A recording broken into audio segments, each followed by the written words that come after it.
Hello, my name is Danny Hill, EFT NLP coach. How long will it take to get what I want? Everybody's mind is different. Everybody's mind learns differently. Everybody has their own different types of challenges, and it depends on what it is that you, I don't use the word want, I would say wish to experience. This is about getting an outcome, and how long is that going to take? How long is a piece of string? So what I often give the metaphor of to clients is, and this is about sessions with me, it's also about listening to hypnosis CDs and MP3s, which you can download from around the world from various people who've got them. This is about any kind of practice that you're doing that's helping you and assisting you to create the outcome that you would like to actually experience. The metaphor I give is a penny waterfall. In America, you call that a coin pusher. I had to look that up. But it's one of those things where you go into like an arcade and you put a penny in, 10p, a dime, or whatever, and you put it in and it goes in, da, da, da, da, da, da, da, da. It falls down and you think, wow, cool, yeah, it's gone to exactly the place that I would like it to. That step comes out, moving it forwards and backwards. You get it, it comes off the step and you think, oh, cool, this is great. And it pushes it. Nothing happens. What? I did everything right. I did all this correctly. I got it in the right place.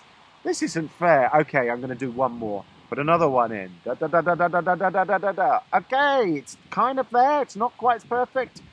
Oh, it's going to go. Nothing. No return. Nothing. This is not fair. It doesn't work. Now, this is like hypnosis, and this is like sessions. Some people can come for sessions, and they have 1-2 sessions. Wow, and they get results. Why? It's just life. It's just what is. It's just that they might be at the point of threshold where they get results. Me, I had to stand there with 30 coins, putting every single one of them in and occasionally getting a little return.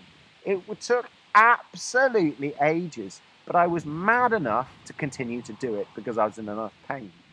So the clients that come to see me are doing this all of the time inside of themselves. And if you pay for 5 sessions, then that's saying you've got 5 coins and you're putting them in. Now, very occasionally I will see clients long term. And that's absolute blessing, and I love that because we start working not on things that they absolutely need to overcome. We start working on other things, and they are benefiting in enormous ways. Just like me, I don't need to use these tools anymore on myself. I use them because I benefit. I've moved from impossible, where I had a disease of the eyes that I was going to be having to take steroids for the rest of my life, which my uncle told me I'd have to, professor of ophthalmology of the eyes.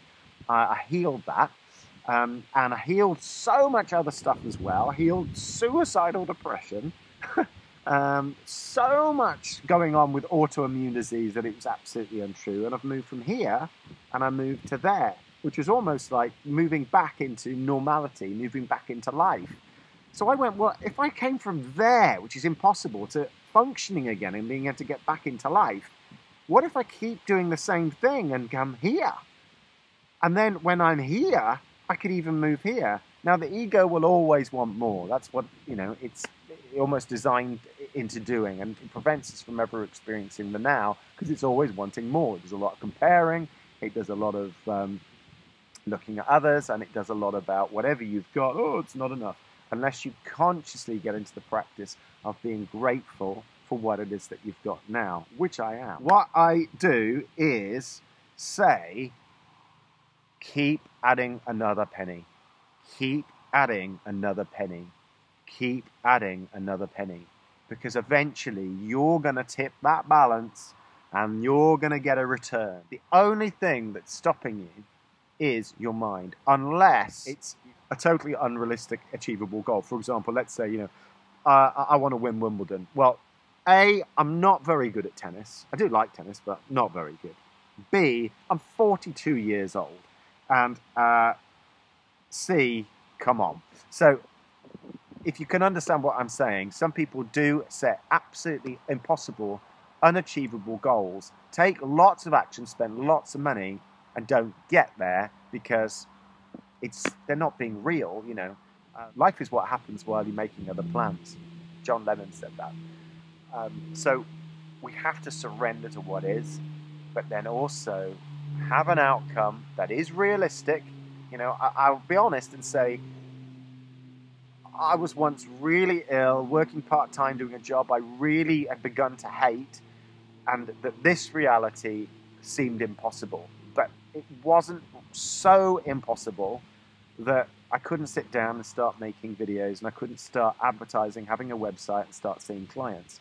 That was my dream. I wanted to become a life coach. I wished to become a life coach. I've always wanted to be a therapist, but I didn't want to work in a typical way that a therapist works. And so this all came to me. I don't know if it attracted me to it rather than I attracted it, but anyway, whatever, we came together, and this is now what I do.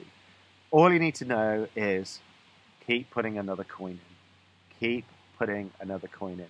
Because eventually, if you add a massive bunch of coins, whatever is in that arcade machine that you're looking at, whether it's the watch or the fiver or whatever is in there, it'll come out if you put enough coins in.